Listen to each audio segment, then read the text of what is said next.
سلطان محمود غزنوی کے زمانے میں نا چوریاں بڑی ہونے لگی، بڑی چوری، روز چور آ جاتے، سارا علاقہ پریشان ہے۔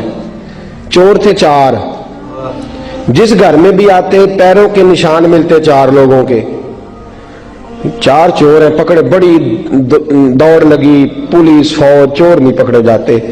سلطان محمود غزنوی کہنے لگے تم سے نہیں پکڑے جائیں گے، میں ہی پکڑوں گا۔ کیا کروں گا؟ بولیے گا ذرا۔ میں پکڑ کے لاتا ہوں۔ کہا جناب کیسے؟ فرمانے لگے دیکھ لو پکڑتا ہوں۔ سلطان محمود غزنوی نے نقاب ڈالا چہرے پہ، پرانے کپڑے پہنے، بازار میں نکل گئے، 4 چور کھڑے تھے سامنے۔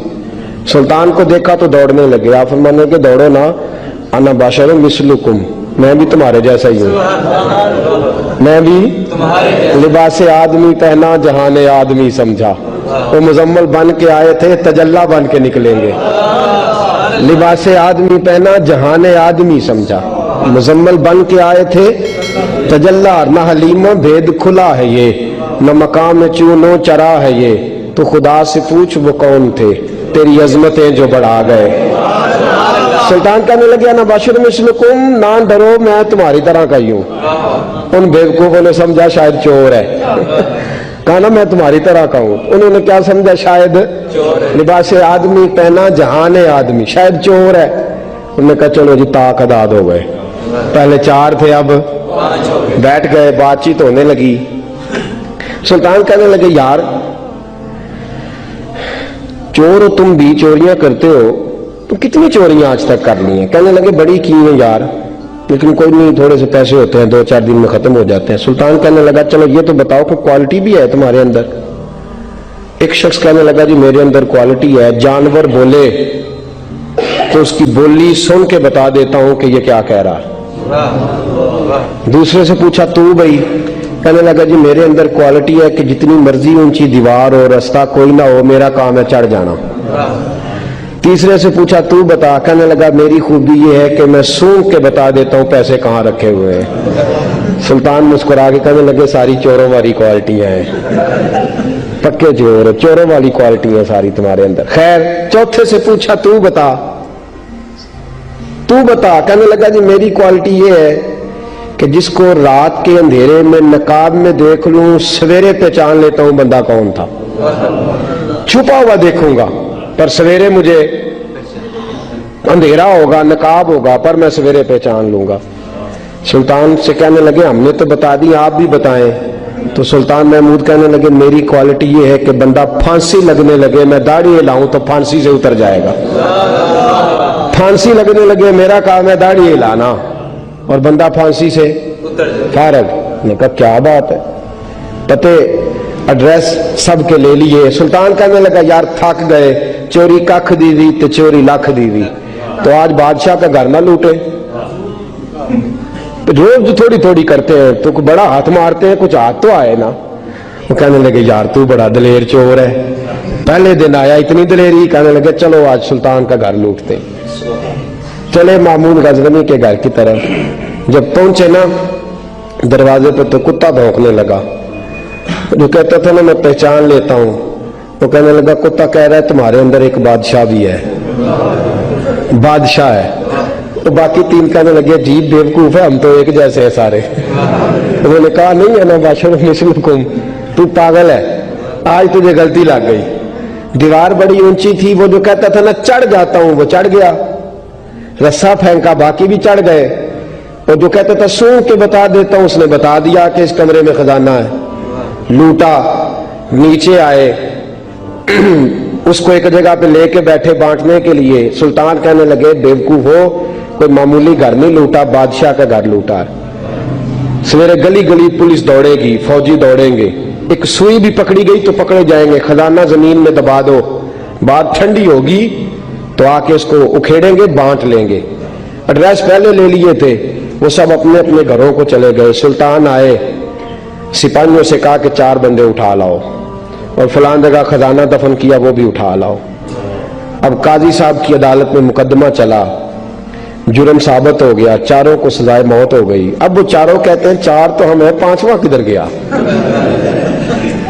5واں کدھر ہے؟ انا بشر مثلکم، وہ کہتا تھا تمہاری طرح کہوں، وہ کدھر ہے؟ जिस दिन फांसी लगनी थी ना, जो है आपकी, जिस दिन फांसी लगनी थी, महमूद गजनवी ने कहा कि फांसी लगते वक्त पहले मुझे मिला लेना। वो जब जा रहे थे ना वहां फांसी लगने के कमरे में, तो हुक्म था महमूद का, अब उनको आए लेके चारों महमूद गजनवी के पास। तो रात को तो नकाब में देखा था, अंधेरे में देखा था, वो जो कहता था ना पहचान लेता हूं, वो आगे बढ़ा, कहने लगा हजरत जी फांसी लगने लगी है, जरा दाढ़ी तो हिला दे, मेहरबानी तो फरमाए, लगने लगी है फांसी, मेहरबानी करे, मरने लगे हैं। सुल्तान महमूद कहने लगे इनको फांसी, बस वो दाढ़ी हिली, फांसी गई। महमूद गजनवी ने कहा चोरी ना करो, दरबार में आ जाओ, नौकरी पे बैठो, जो तनख्वाह कहते हो देता हूं, चोरियां छोड़ दो। चोरियां भी छोड़ दी, बंदे भी बन गए। महमूद गजनवी ने बाजू थामा और अपने पीर हजरत अबुल हसन खिरकानी के पास ले गए, बैत भी कराया, अल्लाह अल्लाह भी सिखाई, वली भी बन गए। मौला अबू नूर साहब वाले रामा फरमाते बस यही बात है, वली अंदर ही फिरते रहते हैं, अंदर ही घूमते रहते हैं, लोग समझते हैं हमारे जैसे ही हैं, बस ताल्लुक ठीक रखना, कयामत में फांसी लगने लगेगी, उनकी दाढ़ी हिलेगी, अल्लाह निजात अता फरमा देगा। हज़रत बरेलवी रहमतुल्लाह ताला अलैह हमें सबक देते हैं, फरमाते हैं दुश्मने अहमद पे शिद्दत कीजिए, दुश्मने अहमद पे अशिद्दाउ अलल कुफार, दुश्मने अहमद पे हल्की फुल्की उनके साथ नफरत नहीं, ये कुरान मजीद का सबक है। दुश्मने अहमद पे शिद्दत कीजिए, मुल्हिदों से क्या मुरव्वत कीजिए, जो बेदीन हो जाए वो मुरव्वत के काबिल।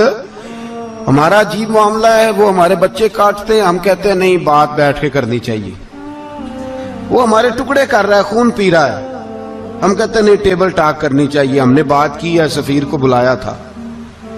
ये किस किस्म की गुफ्तगू है भाई? वो तेरा खून पी रहा है, तू जवाब में कह रहा है नहीं नहीं वो हमने बात की है अक़वाम मुत्तहिदा में, कल परसों बैठेंगे आपस में गुफ्तगू करेंगे, सही हो जाएगा मसला। अशिद्दाउ अलल कुफार,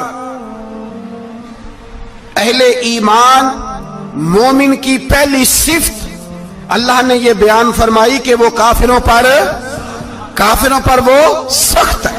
पहली सिफ्त ये मन अहब्ब लिल्लाह व अबग़द लिल्लाह व मना लिल्लाह व आता लिल्लाह फ़क़द इस्तकमल अल ईमान औ कमा क़ाल सल्लल्लाहु अलैहि वसल्लम। हुज़ूर ने फरमाया अगर अल्लाह की रिजा के लिए मोहब्बत करना ईमान का हिस्सा है तो बुग़्ज़ रखना भी ईमान का हिस्सा है। अल्लाह की रिजा के लिए बुग़्ज़ रखना भी, ये जो जज्बा है ना कुफर के खिलाफ जज्बा, ये ईमान की बुनियाद है। लोग कहते हैं इस्लाम मोहब्बत सिखाता है, इस्लाम, भाई कौन कहता है इस्लाम नफरत से? इस्लाम सिखाता ही मोहब्बत है, इस्लाम सिखाता ही। लेकिन मेरे भाई ये तो बतलाओ ना साहब कि वो जो जड़ी बूटी फसल के साथ उगाती है उसका रंग हरा नहीं होता, वो चहचहाती लहलहाती नहीं, काटते क्यों हो पकड़ के उसे, दवाई डाल के मारते क्यों हो? इसलिए कि बाकी फसल को तबाह ना करे, बाकी फसल को नुकसान। काफिर पर जब तू सख्ती करता है तो उसका मतलब ये होता है कि वो फिर दोबारा जुल्म नहीं करता, वो ज्यादती। हमारी काफिर के हक में नरमी है। सऊदी गवर्नमेंट का मरासला आया, उन्होंने कहा जनाब हमें शिकवा है पाकिस्तानी हाजियों से कि हजने जब जाती हैं तो ये बुर्का नहीं पहनती, नकाब नहीं ओढ़ती।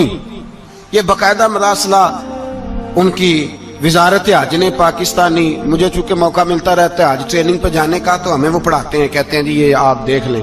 बाकायदा मरासला आया, बड़ी खुल के बात कर रहा हूं जिम्मेदारी से। ये जनाब पाकिस्तान की जो बीबियां यहाँ हज करने आती हैं वो बाजारों में बगैर नकाब के फिरती हैं, वो खजूरें खरीदने चाहती हैं तो बगैर नकाब के, खुशबू लेने जाती हैं तो बगैर नकाब के, लिहाजा इन्हें पर्दा कराओ।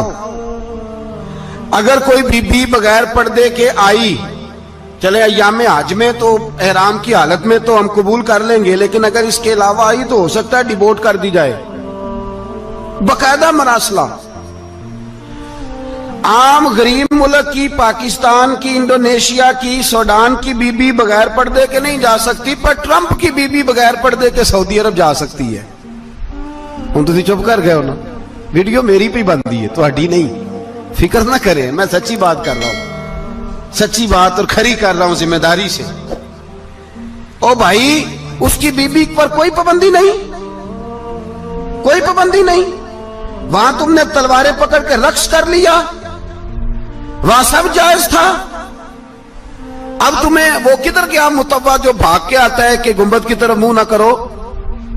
वो किधर गए लोग जो कहते हैं जनाब देखो जी वो मुकद्दस पाक लोग हैं, खबरदार उनकी बात ना करना? कलेजा रोता है, दिल खून के आंसू रोता है। इतना बड़ा हज का इज्तिमा हुआ है, तुम्हें कोई तौफीक नहीं थी तो वहां कहना था उसको, हज पढ़ाने वाले को, खुतबा देने वाले को, कि बर्मा के लिए दुआई कर दे। कहना था उसे फलस्तीन के लिए।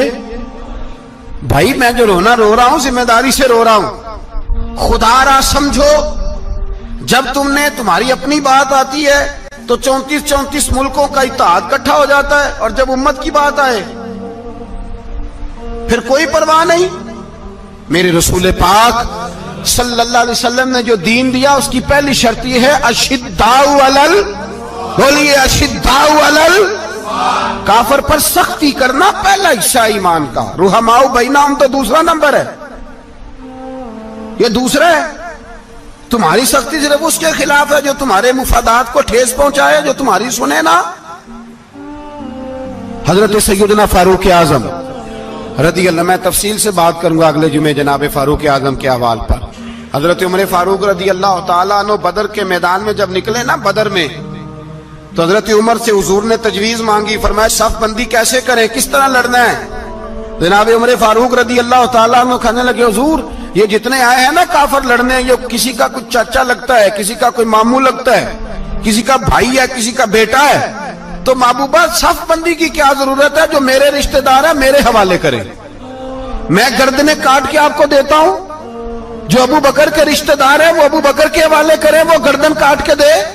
जो अली का कुछ लगता है वो अली के हवाले करें। हम दुनिया को बताएंगे कि अशिद्दाउ अलल कुफ्फार, अशिद्दा अलल, उसके लिए हमारे पास सख्ती है, कोई नरमी। वो हमारा सगा भी हो तो उसके हक में कोई नरमी। हजरत उमर ने अपने सगे मामू की गर्दन काटी बदर के दिन, सगे मामू की। हजरत अबू उबादा बिन जर्राह, सुनो, इस्लाम अमन का दरस देता है, मोहब्बत का दरस देता है। भाई इस्लाम ही तो अमन का दरस देता है, पर जड़ी बूटी काटना बदअमनी नहीं होता। जालिम का हाथ पकड़ना बदअमनी, और अमन वाले और होते हैं बुज़दिल, इन दोनों में फर्क होता है। अमन वाला बनने का कहा गया है, बुज़दिल बनने का कहा। मेरे नबी पाक ने जो बदर में तलवार उठाई थी, जिरा पहनी थी, हुजूर अलैहिस्सलातु वस्सलाम ने लोहे की जैकेट पहनी थी, तो वो भी मेरे रसूल पाक ने अमन के लिए ही पहनी थी। मेरे नबी पाक सल्लल्लाहु अलैहि वसल्लम ने उहद के दिन जो हथियार उठाए थे तो वो भी अमन के लिए उठाए थे, वो भी अमन के लिए हुजूर ने हथियार उठाया था। हथियार उठाना बदअमनी की अलामत नहीं होता मेरे भाई, याद रखो। हजरत अबू उबादा बिन जर्राह ने मैदान बदर के अंदर जब जंग का तबल बजा, हालात बिगड़े, जनाब अबू उबादा बिन जर्राह कहते हैं तारीख ने एक अजीब मोड़ पे मुझे लाके खड़ा किया। आप फरमाते हैं मेरे लिए अल्लाह ने जो आजमाइश रखी वो सबसे बड़ी रखी। फरमाने लगे जब मैं मैदान में निकला तो काफिरों ने मेरे सामने जिसको लाके खड़ा किया वो मेरा सगा बाप था। और फरमाते हैं अब मुश्किल बन गई, इश्क त्याग दो एक बराबर ते इश्क दा सेक बधेरा, अग ते साड़े कख ते काने ते इश्क साड़े तन मेरा, ते अग दा दारू मीह ते पानी, कोई दसे है इश्क दा दारू केड़ा, बुल्ले शाह उथे कुछ भी नहीं बचदा जिथे इश्क होरां दा डेरा। फरमाने लगे अब मेरे लिए सामने बाप, इधर बेटा। अब फरमाते हैं दो रास्ते थे, बाप बचाऊं या रसूलुल्लाह का दीन बचाऊं। एक मिनट था फैसला करने के लिए कि अब्बा बचेगा या दीन बचेगा, कुफर बचेगा या इस्लाम बचेगा। फरमाते हैं मैंने मिनट पूरा नहीं सोचा, मैंने तलवार उठाई, बाप की गर्दन काट के गिराई और रसूलुल्लाह का दीन बचा लिया। बाप की गर्दन कट के गिरी और नबी पाक का दीन बच गया, बचा लिया रसूलुल्लाह का दीन। हजरत उमर ने मामू को मारा। हजरत मुसअब इब्न उमैर कहते हैं तारीख मुझे भी लाके खड़ा करती है बदर के मैदान में, तो कुफर का लिबादा ओढ़ के जब सामने आया तो वो मेरा सगा भाई था, सगा भाई। हजारों कौमें वजूद में आई दहर में खुश्क तर के रिश्ते से, पर हमने बुनियाद दोस्ती रखी याद खैरुल बशर के रिश्ते से। सगा भाई कुफर का नुमाइंदा बन के सामने खड़ा हुआ। मुझे इकट्ठे खेलना भी याद था, मुझे एक बर्तन में रोटी खाना भी याद था, एक माँ से लोरियां सुनना भी याद था। फरमाते हैं ये सारा कुछ याद था, पर इस्लाम के हक में दिया हुआ खुतबा जो मोहम्मद अरबी ने दिया था वो भी मुझे याद था। मुझे रसूलुल्लाह की बताई हुई बातें भी, फरमाते हैं मैं सारा कुछ भूल गया, पर मुझे अपने रसूल का पढ़ाया हुआ सबक नहीं भूला, वो मुझे याद रहा। मैंने फिर सगे भाई की गर्दन काटी और मैंने वो गर्दन काट के हुजूर के पास पेश की और मैंने दुनिया को बताया कि हमारे लिए असल वो है जो हमारे रसूल हमें हुक्म इरशाद फरमाते हैं। ये रिश्ते हमारे लिए असल हमारे जी अच्छे तल्लुकात हैं। कौन से अच्छे तल्लुकात, कौन से अच्छे तल्लुकात? मेरा एक दोस्त मुझे कहने लगा अमेरिका तो प्यार ही बड़ा करता है हमसे। मैंने कहा बिल्कुल, कसाई भी बड़ा प्यार करता है बकरे से, बड़ा प्यार होता है। आप जो कुर्बानी के बकरे लाए थे आपको प्यार नहीं था? ज़िबा करने से पहले उसको पानी भी पिलाया, चारा भी खिलाया, गुस्ल भी कराया, पर आखिर में क्या किया? बोले ना जी, ये वाला प्यार करता है अमेरिका आपसे, देता है कभी कभी पैसे, कोई शक नहीं इसमें। वो कहता है वहां जलजला आया है तो इतने लाख डॉलर देता हूं, फलां आया, लेकिन वो वाला प्यार जो कसाई बकरे से करता है, कहता है जब मौका आएगा तो मैं छुरी भी फेरूंगा और अपने वक्त पे आके वो, ये मेरी मिसाल याद रख लेना, अमेरिका का पाकिस्तान से और मुसलमान से वो वाला प्यार है जो बकरे का कसाई से और कसाई का बकरे से होता है। वो चारा डालता है, मोटा करके ज़िबा करता है, पतला ज़िबा करने में उसे लज्जत नहीं आती। ओ भाई याद रखो, हजरत अबू बकर सिद्दीक रदी अल्लाह ताला अन्हु, अरब के लोग जब जंग करते थे तो एक हाथ में ढाल पकड़ते थे, एक हाथ में तलवार पकड़ते थे, लोहे की ढाल। जब दुश्मन हमला करता था तो ढाल आगे करते थे, वो कई दफा टकरा के ढाल से तलवार गिर जाती थी। हज़रत अबू बकर सिद्दीक मैदान में निकले, बेटा काफिरों की तरफ से लड़ने आया है, सगा बेटा, और मेरे मुस्तफा करीम ने फरमाया औलाद बुज़दिल कर देती है आदमी को, पर जब ईमान पुख्ता हो तो फिर सहाबा ने इस बुज़दिली की भी परवाह नहीं की। सगा बेटा काफिर की जानिब से आया, हज़रत अबू बकर सिद्दीक ने तलवार से हमला किया, बेटे ने ढाल आगे की। जब साहबजादे ने ढाल आगे की ना तो हज़रत अबू बकर की तलवार लोहे की ढाल से टकराई, तलवार गिर गई। अब हज़रत अबू बकर ने हत्ते हो गए, साहबजादे ने उठाई तलवार, कहता जब मैं मारने लगा तो ख्याल आया घर तो मेरा उजड़ेगा ना, बाप तो मेरा ही है ना। साहबजादे कहते हैं मैं अबू बकर सिद्दीक को छोड़ के चला गया, बाद में मुसलमान हो गए, कलमा पढ़ लिया। एक दिन घर में बैठे थे तो बात शुरू हो गई। साहबजादे कहने लगे अब्बा जी वो याद है ना जब मेरी ढाल से आपकी तलवार टकराई थी और तलवार गिर गई थी तो मैंने आपको बाप समझ के छोड़ दिया, मेरा ही घर उजड़ना था बाप समझ के। जनाब सिद्दीक अकबर रज़ी अल्लाह ताला अन्हु साहिब इब्ने शाम ने लिखा है कि अपनी सुरीन पर 2 दफा हाथ मारा, 2 दफा। कहने लगे बेटे तू उस वक्त काफिर था, तूने मुझे छोड़ दिया, मैं जब वापस पलटा था ना उसी दिन उसी लम्हे तो मेरे दिल में ख्याल था कि बेटे ने तो छोड़ दिया है, लेकिन अगर बेटा यूं मेरी तलवार के नीचे आता मैं बेटा समझ के माफ ना करता, कुफर का नुमाइंदा समझ के कत्ल कर देता।